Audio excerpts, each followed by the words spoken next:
महाभारत जब भी हम ये नाम सुनते हैं तो कुछ चेहरे आंखों के सामने आ जाते हैं। अर्जुन, भीम, कर्ण, उनके किस्से, उनकी ताकत, उनकी लड़ाइयाँ, सब कुछ हमें याद है। हाँ, ये बड़े नाम हैं, सूरज की तरह चमकते हुए। बिल्कुल। लेकिन उसी महाकाव्य की भीड़ में, मतलब उसी कहानी में, कुछ ऐसे भी योद्धा थे जो लड़े तो उन्हीं की तरह, पर इतिहास ने उन्हें अक्सर एक एक परछाई में रख दिया। और आज हम एक ऐसे ही योद्धा को उस परछाई से बाहर निकालने वाले हैं। हाँ, आज हम बात करेंगे सत्य की, द्वापर का अजय योद्धा नाम की इस किताब पर। और ये बस एक किताब का रिव्यू नहीं है। नहीं, बिल्कुल नहीं। ये एक तरह से इतिहास की धूल में दबे एक ऐसे किरदार को फिर से समझने का सफर है।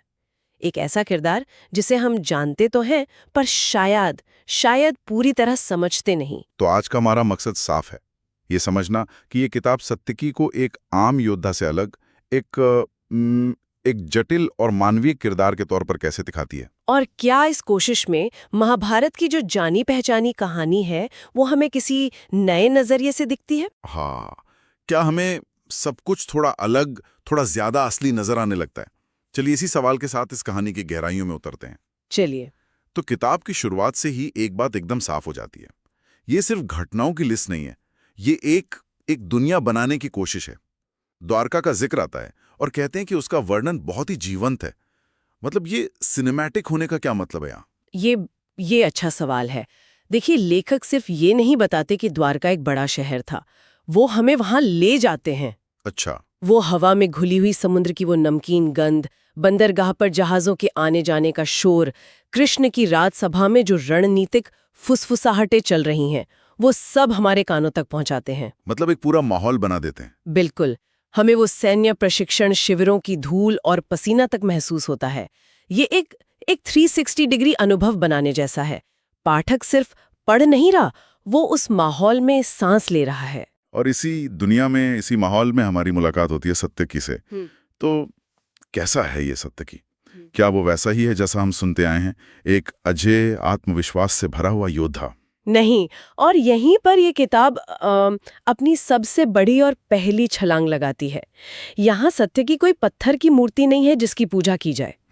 वो एक इंसान है, एक ऐसा नौजवान योद्धा जिसके कंधों पर अपने यादव वंश की इज्जत का एक बहुत भारी बोझ है। वो ताकतवर है, इसमें कोई शक नहीं, लेकिन लेखक हमें उसके कवच के अंदर झांकने का मौका देते हैं। और वहां क्या दिखता है? वहां एक ऐसा मन दिखाई देता है जो उलझन में है। वो जीतना तो चाहता है, लेकिन उसे हार का डर भी उतना ही सताता है। ये तो बहुत दिलचस्प बात है। मतलब ये सिर्फ बाहरी ताकत की कहानी नहीं, बल्कि एक अंदरूनी संघर्ष भी है। बिल्कुल। असल में इस किताब का सबसे बड़ा तर्क शायद यही है कि महाभारत का असली युद्ध वो कुरुक्षेत्र में नहीं, बल्कि हर योद्धा के मन के अंदर लड़ा गया था। अच्छा। सत्यकी की कहानी के जरिए लेखक यही दिखाते हैं कि कैसे एक महान योद्धा अपने दुश्मनों को तो शायद हरा दें, पर अपने ही शक, अपने गुस्से और दुख से हार सकता है। उसकी आंखों में ताकत की चमक तो है, पर उससे ज्यादा अपनी जिम्मेदारियों को लेकर एक गहरी चिंता भी है, और यही चीज उसे असली बनाती है। जब किसी के मन में इतना बड़ा युद्ध चल रहा हो तो उसे एक गाइड की, एक मार्गदर्शक की जरूरत तो पड़ती ही है। और सत्यकी की जिंदगी में वो भूमिका कृष्ण निभाते हैं। कहा गया है कि उनका रिश्ता कहानी का असली सोना है। ये रिश्ता एक गुरु शिष्य के रिश्ते से अलग कैसे है? ये बहुत अलग है, क्योंकि यहाँ कृष्ण कोई दिव्य उपदेशक नहीं है जो सिर्फ ज्ञान दे रहे हैं। वो एक रणनीतिकार हैं, एक मेंटोर हैं, और कई बार एक बहुत सख्त शिक्षक भी। वो सत्यकी को तैयार कर है, पर सिर्फ हथियार चलाने के लिए नहीं। वो उसे उस दुनिया के लिए तैयार कर रहे हैं जहां हर फैसले का एक नैतिक वजन होता है। वो उसे धक्का देते हैं, उसकी सीमाओं को चुनौती देते हैं, उसे असहज करते हैं, ताकि वो अपने कंफर्ट जोन से बाहर निकलकर सोचे।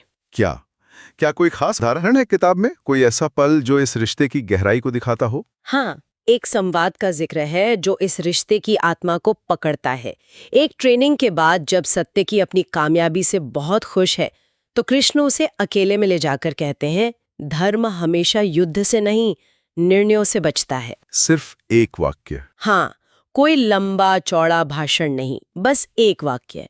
लेकिन लेखक बताते हैं कि ये वाक्य सत्यकी के मन में एक बीज की तरह बो दिया जाता है।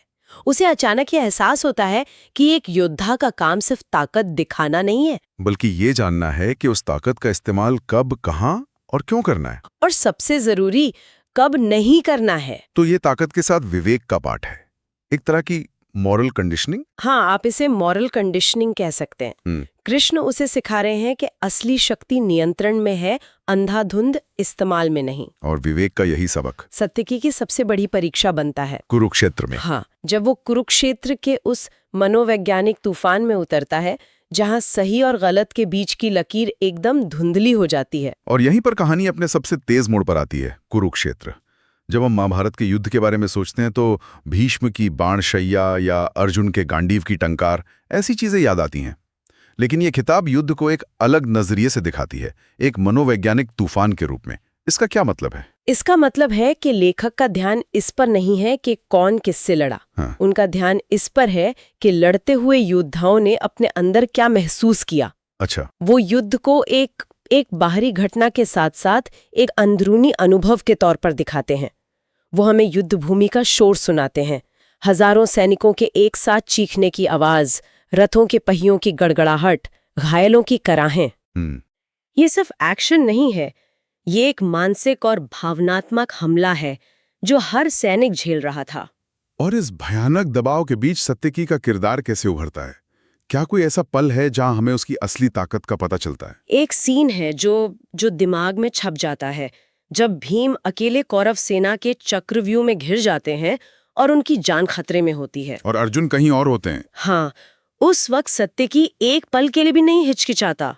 वो एक तूफान की तरह कौरव सेना में घुस जाता है।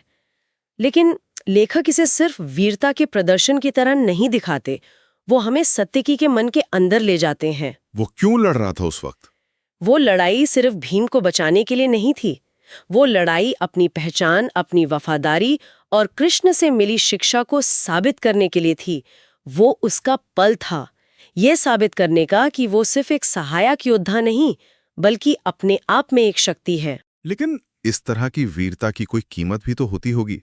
क्या किताब हमें उस कीमत के बारे में कुछ बताती है? हाँ, और ये इस किताब की सबसे बड़ी ताकतों में से एक है। ये वीरता को सिर्फ ग्लोरीफाई करके नहीं छोड़ देती। एक और सीन है जहां युद्ध में सत्यकी अपने एक बहुत करीबी साथी को अपनी आंखों के सामने मरते हुए देखता है। वो चीखता नहीं है, रोता नहीं है।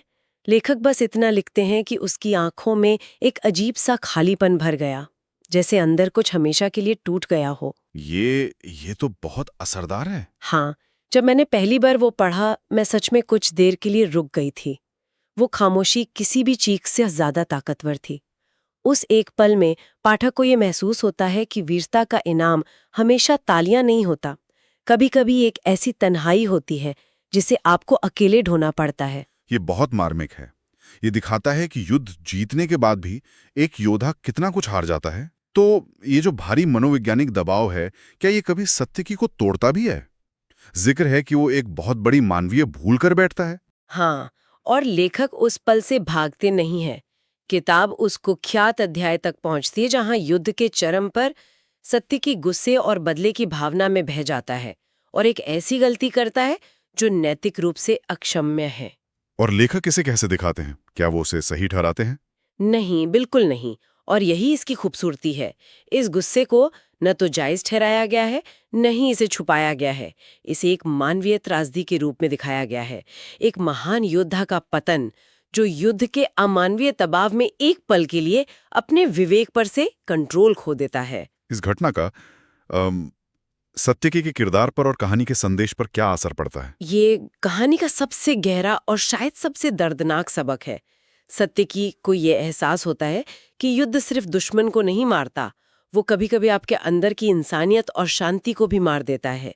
एक बार जब आप गुस्से और हिंसा की वो लकीर पार कर लेते हैं तो वापस लौटना लगभग नामुमकिन हो जाता है। तो फिर नायक की परिभाषा क्या रह जाती है? अगर नायक भी ऐसी गलतियां कर सकता है तो फिर उसे नायक क्यों कहा जाए? शायद ये किताब इसी परिभाषा को चुनौती दे रही है। सच्चा नायक वो नहीं है जो कभी कोई गलती ना करे या जो हमेशा सही हो। तो फिर कौन है? शायद सच्चा नायक वो है जो अपनी सबसे भयानक गलती करने के बाद उसके बोझ को स्वीकार करे, उसकी कीमत को समझे और फिर भी धर्म के रास्ते पर टिके रहने की कोशिश करता रहे। सत्य की एक अधूरा नायक है, लेकिन वो ईमानदार है। तो कुल मिलाकर ये किताब सिर्फ सत्यकी की कहानी नहीं सुनाती, बल्कि इतिहास के हाशिए पर पड़े हर उस किरदार को एक आवाज देती है जिसे हम अक्सर भूल जाते हैं। हाँ, ये इतिहास के फुटनोट में लिखे एक नाम को मुख्य अध्याय बना देती है। और लेखन शैली भी, जैसा कि बताया गया है, बहुत सीधी और असरदार है, जो कहानी को भारी बनाए बिना उसकी भावनात्मक गहराई तक ले जाती है। मेरे हिसाब से इस किताब की सबसे बड़ी जीत यही है। ये हमें इतिहास को सिर्फ राजाओं या विजेताओं की आंखों से नहीं, बल्कि एक इंसान के संघर्ष की नजरों से देखने का मौका देती है। ये हमें याद दिलाती है कि नायक भी थकते हैं, वे भी टूटते हैं, वे भी गलतियां करते हैं, पर वे फिर भी लड़ते हैं। अपने भारी दुश्मनों से भी और अपने अंदर के राक्षसों से भी। बिल्कुल। और शायद यही लगातार चलने वाला संघर्ष ही उन्हें नायक बनाता है, ना कि उनकी कोई आखिरी जीत। आपने बहुत अच्छी बात कही। तो ये किताब अपने पीछे सिर्फ एक कहानी नहीं, बल्कि एक गहरा विचार छोड़ जाती है। हाँ, ये हमें एक बहुत ही जरूरी सवाल के साथ छोड़ देती है। एक योद्धा की महानता का असली पैमाना क्या है? क्या ये कि उसने कितने दुश्मन मारे, या ये कि उसने कितने युद्ध जीते, या फिर कुछ और? या फिर ये कि सबसे मुश्किल हालात में धर्म को समझने और उस पर टिके रहने की उसकी कोशिश कितनी ईमानदार थी, भले ही वो उस कोशिश में कई बार नाकामयाब हुआ हो। सत्य की हमें इसी तीसरे रास्ते का नायक नजर आता है, और ये एक ऐसा विचार है